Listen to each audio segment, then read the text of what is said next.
Bismillahirrahmanirrahim. Assalamualaikum warahmatullahi wabarakatuh. Halo Ustalkers, kembali lagi di Ustalk bersama aku Nadia yang akan menemani kalian di episode kali ini selama beberapa menit ke depan. Nah, kalau di episode kemarin kita udah membahas episode spesial kita yang berjudulkan Get to Know More About SNMPTN and SBMPTN Chapter 1, yang mana kita membahas tentang SNMPTN.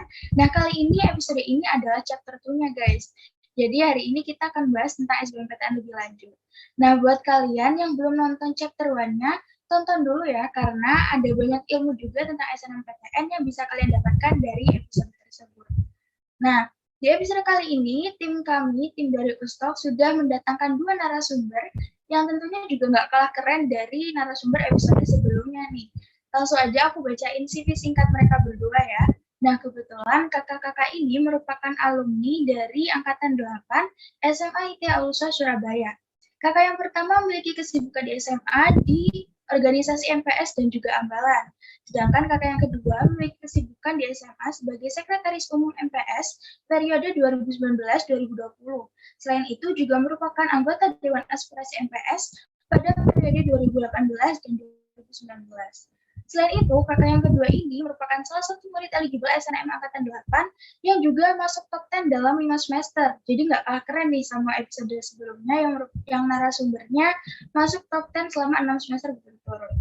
Nah, selain itu juga kakak yang satu ini merupakan salah satu delegasi dari OSK Astronomi pada tahun 2020. Nah, kalau di episode sebelumnya ada Kak Azra yang merupakan founder dan juga akademik koordinator dari kelas mulai. Kakak yang satu ini merupakan koordinator humasnya nih guys dari kelas mulai pada tahun 2021. Daripada kita nunggu lama-lama lagi, langsung aja aku reveal narasumber kita di episode kali ini. Ada Kak Risma dan juga Kak Ima. Assalamualaikum Kak Risma dan Kak Ima. Halo, waalaikumsalam. Halo, waalaikumsalam. Gimana nih Kak kabarnya di hari ini? Apakah sehat-sehat semua atau merasa agak tidak enak badan? Ya, alhamdulillah sehat. Ya, alhamdulillah sehat walafiat sekarang. Alhamdulillah. Nah, aku juga nggak bakalan bosen-bosennya nih buat ingetin ke ustaz sekalian untuk selalu jaga kesehatan, karena akhir-akhir ini sering banget kita dengar bahwa kasus COVID maupun Omikron lagi naik-naiknya. Jadi, untuk para ustaz sekalian tetap jaga kesehatan dan juga jangan lupa protokol kesehatannya selalu dijalankan dengan baik. Langsung aja nih kita mulai ya sesi ustaz kali ini, karena aku sendiri juga udah penasaran banget sama jawaban-jawaban dari para narasumber kita. Untuk Karisma sama Kak Ima, apakah sudah siap untuk menjawab pertanyaannya? Insya Allah sudah siap. Siap, sudah. Oke. Nah, kan tadi udah nih ada CV singkatnya ya, yang merupakan kesibukan-kesibukan di SMA. Kalau sekarang nih aku penasaran, Karisma sama Kak Ima ini sekarang masuk di jurusan apa, universitas mana, dan juga apa sih alasannya Karisma dan juga Kak Ima memilih jurusan itu atau universitas itu? Mungkin dimulai dari Kak Ima dulu ya. Baik, terima kasih Nadia. Sebelumnya aku mau ngucapin terima kasih banyak nih kepada Nadia dan juga tim yang udah berusaha keras menjalankan agenda ini agar terlaksana dengan baik. Nah, setelah itu, aku juga mau ngucapin terima kasih kepada Risma, teman perjuangan aku, yang udah ngajak aku sharing bareng di sore hari ini. Nah, perkenalkan, nama aku Nurmananti Rosyadi Husna, aku biasa dipanggil Ima, dan aku adalah mahasiswa Universitas Brawijaya, Program Studi Ilmu dan Teknologi Pangan, Angkatan 2021. Nah, kalau untuk alasan aku kenapa masuk di program studi ini, sebenarnya ini adalah pilihan aku setelah memikirkan secara lama ya. Jadi aku milih program studi ini juga aku mikirin panjang banget. Nah, salah satu alasannya itu adalah karena aku memang tertarik di bidang gizi dan pangan. Terus juga kan makanan itu adalah kebutuhan primer kita ya. Jadi kayak aku mikir aja kalau prospek kerjanya itu kedepannya bakalan lebih luas dan bakalan berkembang lagi gitu. Jadi itu kenapa aku milih program studi ini. Wah, Masya Allah, ada mahasiswa Universitas Brawijaya nih guys di Ustaz kali ini. Setelah kemarin dari Universitas Airlangga, sekarang ada dari Universitas Brawijaya, yang juga merupakan salah satu dari universitas yang banyak peminatnya di Indonesia. Seperti itu. Nah, lanjutnya, Kak Risma silakan untuk menjawab pertanyaan. Ya, izin masuk ya. Sebelumnya terima kasih buat tim stok yang udah ngundang aku. Sebenarnya aku itu sih ngerasa gak pantas aja mau diundang di sini gitu. Jadi perkenalkan, nama aku Harisma Noviadana, biasa dipanggil Risma. Aku sekarang jadi mahasiswa Fakultas Kesehatan Masyarakat, program studi Kesehatan Masyarakat di Universitas Jember. Lalu buat alasan aku kenapa aku ngambil kesehatan masyarakat, sebenarnya itu sih lebih ke saran dari orang tua. Kalau dari aku sendiri, kesehatan masyarakat itu di nomor sekian dari pilihan gitu. Jadi lebih ke saran dari orang tua. Wah, Masya Allah. Jadi emang semuanya ini merupakan mahasiswa-mahasiswi keren ya kalau ada di Ustok ini. Masya Allah sekali. Apalagi kan lolosnya karena SBMPTN yang mana perjuangannya itu lebih gitu, harus mengerjakan soal-soal seperti itu. Nah lanjut nih Kak, sebagai mahasiswi, apa sih kesibukannya di universitas sekarang? Ada ikut organisasi atau jenisnya itu enggak? Atau mungkin ada kesibukan lain di luar kampus seperti itu? Mulai dari Kak Risma dulu mungkin. Kalau dari aku sekarang join ke UKM. UKM itu unit kegiatan mahasiswa, itu kayak ekstrakurikuler kalau di SMA ya. Aku sekarang join Mapala, mahasiswa pencinta alam kesehatan masyarakat, sama UKM PH Songo. Itu kayak UKM seni gitu sih. Jadi aku sekarang kesibukannya yaitu join Mapala. Barusan kemarin itu baru turun iklan. Wah, kalau nggak salah tadi kan di CV juga dijelaskan bahwa Kak Risma ini merupakan ambalan. Kalau nggak salah juga pernah ke SMP IT Alusa nggak sih? Buat pramuka gitu. Aku ngelihat dari highlight belum ya. Soalnya kayaknya aku belum di SMP kayaknya. Jadi Kak Ya, Risma soalnya waktu periodeku ambalan itu kan COVID ya, jadi itu prokernya itu banyak yang belum terlaksana. Jadi kenapa aku join Mapala? Soalnya ya itu sih gara-gara aku pernah join ambalan. Wah, Masya Allah. Nah, selanjutnya bisa nih Kak Ima melanjutkan jawabannya. Nah, kalau aku sendiri untuk organisasi kampus, aku belum ikut apa-apa karena aku masih ngelihat dan ngukur nih kira-kira organisasi apa yang buat aku bisa berkembang, terus lingkungan organisasinya juga bagus, tapi nggak bakalan memberatkan ataupun ganggu kegiatan kampus aku. Soalnya di program studi aku itu praktikumnya itu lumayan menguras tenaga kayak banyak dan setiap minggunya itu pasti ada praktikum gitu. Terus selain itu, aku juga di semester 2 ini, aku dipindah sama program studi aku dari regular class, aku dipindah ke English class. Jadi kayak aku ada beban baru untuk belajar bahasa Inggris lebih lancar lagi buat memperbanyak vocab juga. Jadi kayak aku belum ikut apa-apa gitu. Kalau untuk di kampusnya itu. Nah, kalau untuk eksternalnya, aku juga ada kesibukan, aku punya online shop sama kakak aku di mana itu memang yang mengelola cuma aku sama kakak aku aja. Jadi kayak aku masih takutnya kalau misalkan aku ikut organisasi sekarang, jadi kayak aku kan belum tahu nih kayak peralihan dari SMA ke kuliah gitu. Jadi kayak aku takutnya keteteran dan nggak maksimal gitu sih kalau aku. Wah, Masya Allah. Jadi Kak Ima ini punya online shop sendiri ya. Kalau boleh tahu, online shopnya ini jualan apa nih Kak? Kalau aku sendiri online shopnya jualan Korean stuff ya. Jadi karena aku pribadi adalah K-popers, jadi aku dari tahun 2020 itu memang udah merintis online shop gitu. Masya Allah. Jadi selain fan girl, tapi akademik sama online shop tetap jalan gitu ya, Masya Allah. Ini bisa jadi panutan juga, bisa contoh juga buat para fan girl lain, terutama buat aku juga, bahwa selain kita fan girl, kita juga harus fokus sama akademiknya, harus tetap memikirkan masa depan kita, jangan sampai terlena, seperti itu. Nah, benar juga nih tadi kata Kak Ima, kalau kita harus melihat kemampuan diri kita dulu sebelum kita mengikuti banyak hal di luar sana. Contohnya tadi kan Kak Ima itu masih mengukur kemampuannya untuk ketika selain di kuliah, tapi juga di organisasi dan juga di online shop. Jadi masih berusaha untuk apa ya istilahnya, kayak berusaha untuk menyeimbangkan gitu ya Kak antara ketiganya itu. Jadi belum bisa untuk belum bisa untuk join ke organisasi karena takutnya malah ada salah satu yang keteteran seperti Iya, betul. buat kalian juga nih ya, kalau misalkan kelas 10 belum ikut organisasi, nggak apa-apa, kalian lihat dulu kemampuan kalian dulu, kalian udah bisa dengan baik belum untuk manajemen waktu. Kalau udah baik, nggak apa-apa join lagi di kelas 11. Nah, kalau yang kita tahu nih ya, SBMPTN itu kan identik sama ngerjain latihan soal, kemudian buku-buku latihan soalnya juga tebel-tebel, kemudian juga ada ikut tryout itu baik dari sekolah maupun eksternal. Nah, boleh dong di-sharingkan apa aja sih suka dukanya selama menjadi pejuang SBMPTN? Mungkin boleh dari Kak Ima dulu ya. Oke, kalau suka dukanya jadi pejuang SBM sebenarnya dari judulnya aja sebenarnya udah kelihatan ya banyak dukanya. Tapi mungkin aku mulai dari dukanya dulu ya. Kalau dukanya itu waktu kita untuk main sama teman, kayak tidur, hangout itu tentu aja berkurang gitu ya. Jadi kayak rasanya tuh pasti capek, jenuh gitu pasti tuh ada.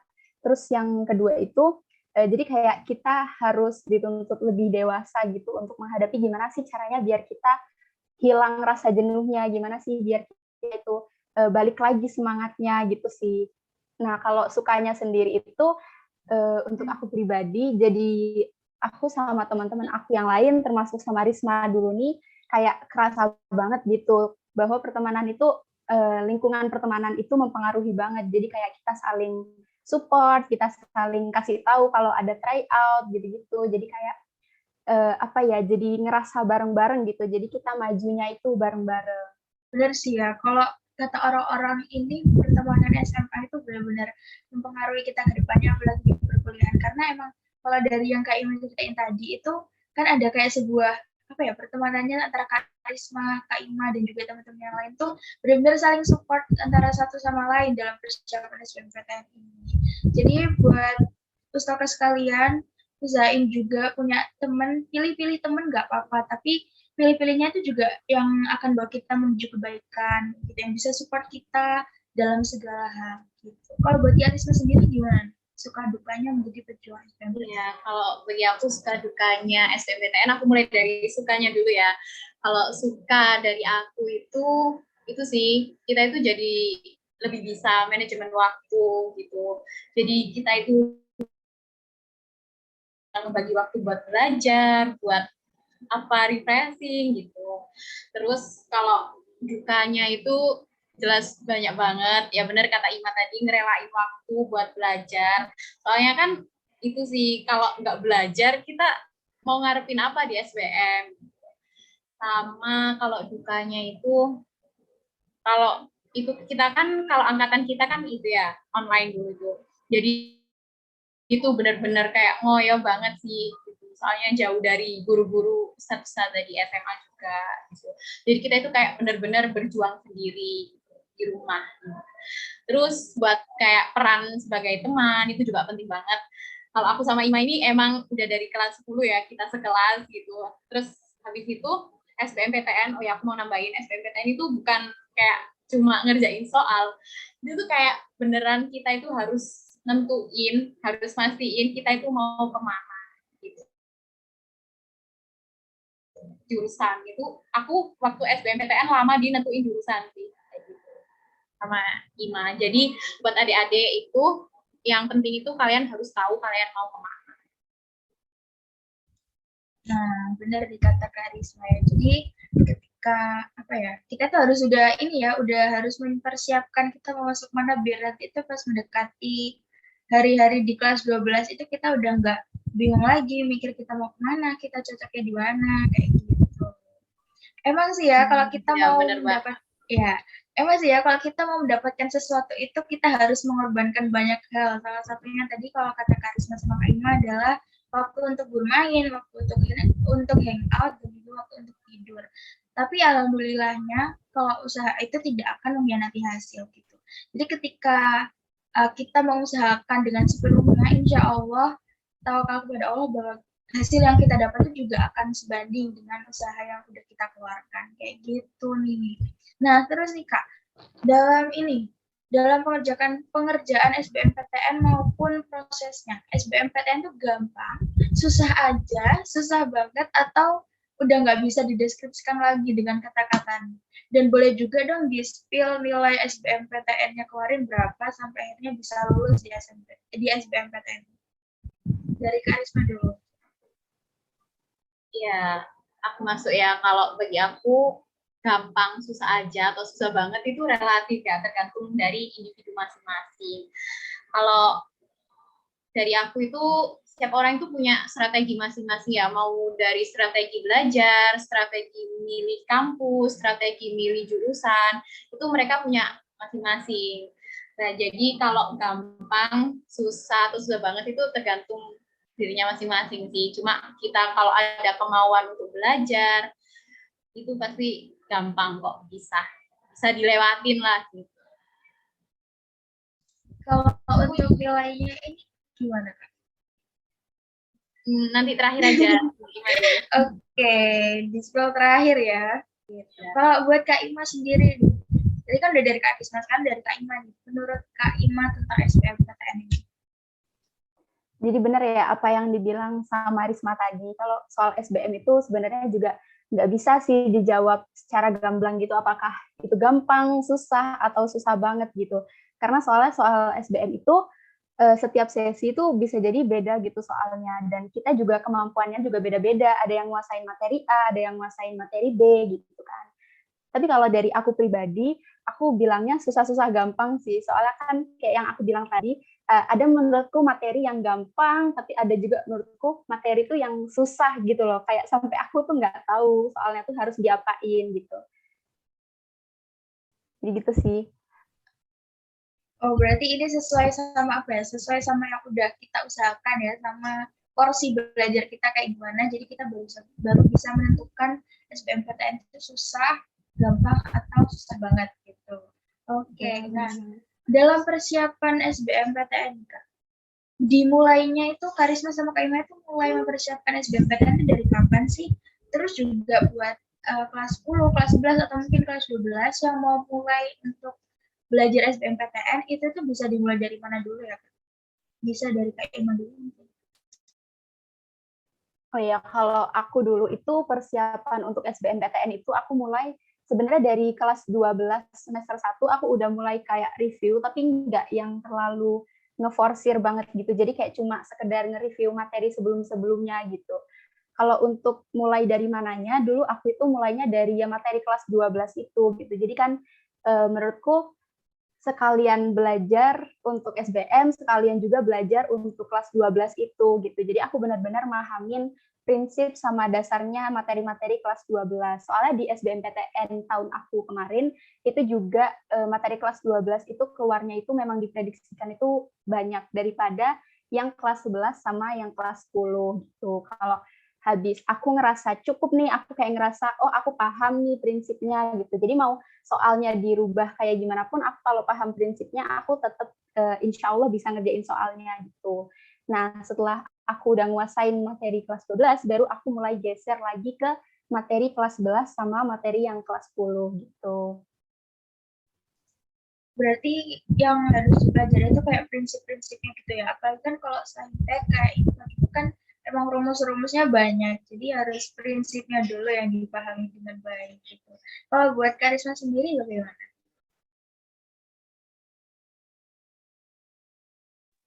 Ya kalau dari aku mulai dari kapan itu sebenarnya itu sih ngikutin jadwal sekolah, tapi cuma kesalahan dari aku biar kalian nggak keikutan gitu ya. Ya benar yang tak bicarain dari awal tadi, nentuin pilihan mau kemana, jurusan apa, itu sih yang bikin lama banget gitu. Kayak mau mikir mau linjur, mau ke sini, mau ke sana, itu yang bikin lama. Kalau buat awal kelas 12 itu masih kayak cari-cari info kayak tryout yang di IG gitu kan, biasanya banyak yang gratis gitu kan, tinggal share ke Instastory itu gratis. Nah, kalau benar-benar yang latihan soal langsung itu aku mulai dari mau masuk semester 2. Mau masuk semester 2 kelas 12. Berarti kayak udah mulai ini ya, latihan di buku-buku latihan gitu ya, kalau di semester 2. Iya. Oh, oke. Nah, kalau dari Karisma sama Kak Ima sendiri nih, dulu itu selama persiapan SBMPTN itu ikut bimbel gitu nggak sih? Dan juga menurut Karisma sama Kak Ima, seberapa pentingkah ikut bimbel itu untuk dalam mempersiapkan SBMPTN? Kalau menurut Karisma sendiri bagaimana? Coba dulu ini ya, aku. Iya, Karisma dulu silakan. Nah, kalau dari aku ikut sih, aku ikut bimbel GO kemarin, gara-gara kan kemarin COVID ya, jadi aku ikut bimbelnya itu di daerah rumahku sendiri. Kalau ditanya penting apa enggak, tergantung masing-masing. Kan yang tahu kemampuan diri kita itu ya cuma kita. Jadi kalau dari aku itu kemarin tuh kurang kalau cuma dari sekolah aja. Bimbel TO dari sekolah itu kurang. Jadi aku mutusin buat ikut bimbel. Tapi ini tuh enggak apa ya, aku itu enggak mau mempengaruhi kalian gitu loh buat ikut bimbel gitu. Enggak, kalau kalian udah ngerasa cukup yang materi tryout dari sekolah ya nggak apa-apa. Jadi tergantung diri masing-masing. Oke, kalau buat Kak Ima sendiri bagaimana?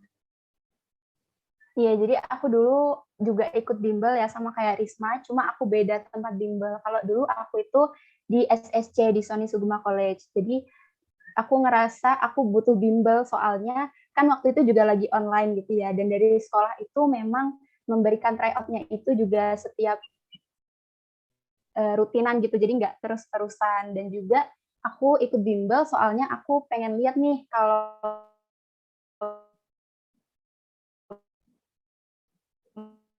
misalkan SBM kan tipe soalnya tuh ada saya jadi aku lebih banyak tahu nih gimana tipe-tipe soalnya gitu. Jadi aku kayak nggak cuma fokus di tipe soal yang A, tapi aku juga bisa nambah-nambah tipe soal yang lain itu kayak gimana sih gitu. Bahkan dulu aku sama Risma itu juga ikutan ruang guru, terus ikutan Zenius gitu-gitu. Kita tuh bareng ikut-ikut tryout yang di luar dari bimbel dan juga di luar dari sekolah gitu. Tapi kalau misalkan untuk penting atau enggaknya itu benar sih katanya Risma, balik lagi ke diri kalian masing-masing, jangan karena misalkan oh teman aku ikut bimbel semua nih, aku juga mau ikut deh, padahal kalian kayak mungkin gampang kecapean gitu ataupun gampang sakit gitu. Menurut aku jangan sampai kayak gitu, jangan sampai dipaksain. Kalian juga tahu batas kemampuan diri kalian itu seperti apa, cara belajar kalian itu seperti apa gitu. Kalau dari aku. Jadi emang harus disesuaikan sama porsi diri sendiri ya, karena takutnya kan kita udah sekolah dari pagi sampai sore, belum lagi kalau 12 tuh, kalau kelas 12 tuh kalau nggak salah ada tambahan jam sore ya untuk persiapan soal-soal gitu. Nah takutnya ketika kita ikut bimbel, terus kita jadi kurang istirahat, takutnya kita malah ngedrop, apalagi ketika mendekati hari dari SBMPTN itu. Takutnya malah kita jadi gagal untuk mengikuti SBMPTN. Kan kita juga nggak mau ya, kita udah mempersiapkan banyak hal, tapi ternyata di hari H kita nggak bisa ikut karena sebuah alasan yang secara mendadak gitu, secara yang tidak bisa kita prediksikan gitu.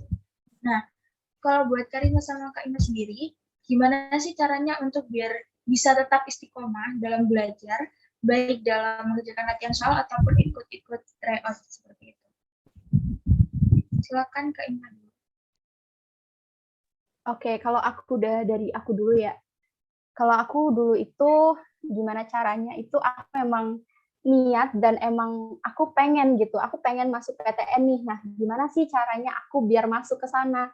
Secara aku sadar aja nih kalau misalkan di PTN itu saingannya tuh nggak cuma dari satu sekolah doang, tapi kayak dari seluruh Indonesia juga pengen masuk situ gitu. Jadi kayak aku ya harus belajar dong, selain juga aku berdoa, ibadah yang kenceng gitu kan aku juga harus belajar yang giat gitu kan. Jadi itu sih kenapa aku bisa istiqomah. Sebenarnya aku juga nggak seistiqomah itu kok guys. Kayak aku juga kadang tuh sering kok kayak capek, jenuh, kayak udah pusing banget lihat soal kayak apa ya, kan soalnya kalau diforsir terus-terusan itu kan bakalan jenuh terus malah jadi nggak fokus gitu. Jadi kadang kalau misalkan aku capek, jenuh gitu, aku juga berhenti kok kayak ya aku berhenti sebentar gitu. Mungkin aku refreshing, ngapain dengerin musik, ngelakuin hal yang aku suka. Nah, kalau nanti misalkan aku udah semangat lagi nih untuk belajar, baru aku balik lagi gitu. Tapi aku juga nggak nggak lama-lama gitu untuk mengembalikan semangat itu. Soalnya aku tuh nyadar gitu kalau misalkan kita kelamaan istirahat nanti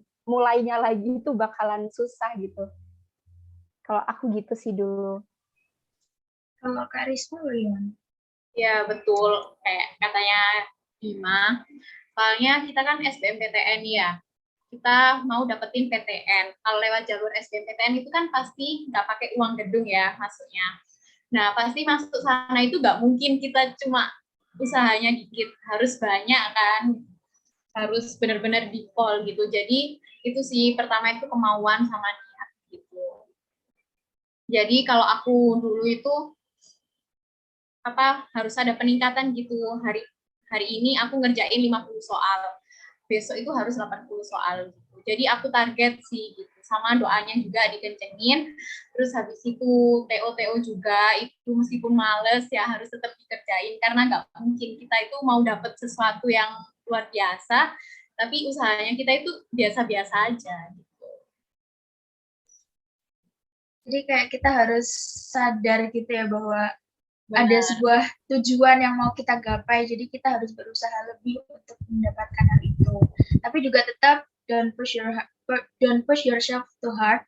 Jadi jangan memaksakan diri sendiri karena tubuh kita juga punya batasannya dan hal itu cuma diri kita sendiri yang tahu. Jadi kalau udah ngerasa capek, udah ngerasa pusing banget melihat soal udah enak banget gitu, langsung ambil istirahat, kita istirahat bentar, kita ngelakuin hal-hal yang kita suka, misalkan nonton film, dengerin lagu, atau mungkin melakukan hobi-hobi kita. Tapi tetap ya, jangan istirahatnya jangan kelamaan. Ya, jangan lama-lama.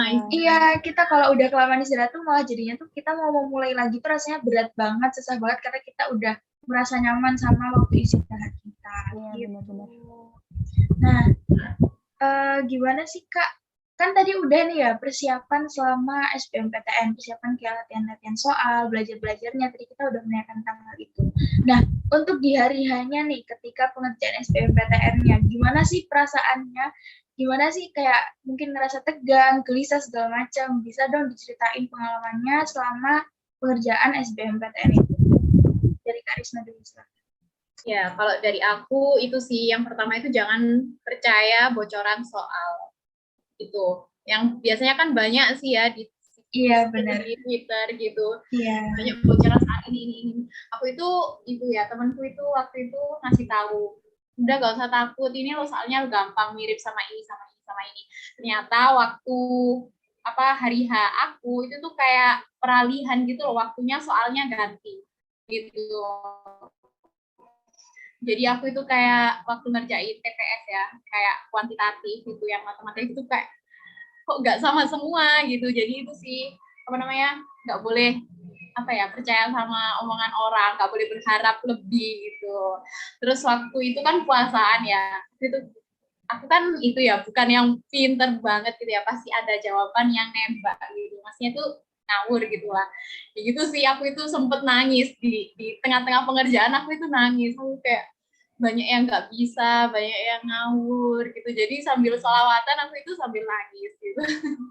Emang nangisan banget aku waktu SBM itu. Terus habis itu pulang apa nih itu ya, di antara aku itu waktu itu ngambil di ITS. TBK aku di ITS.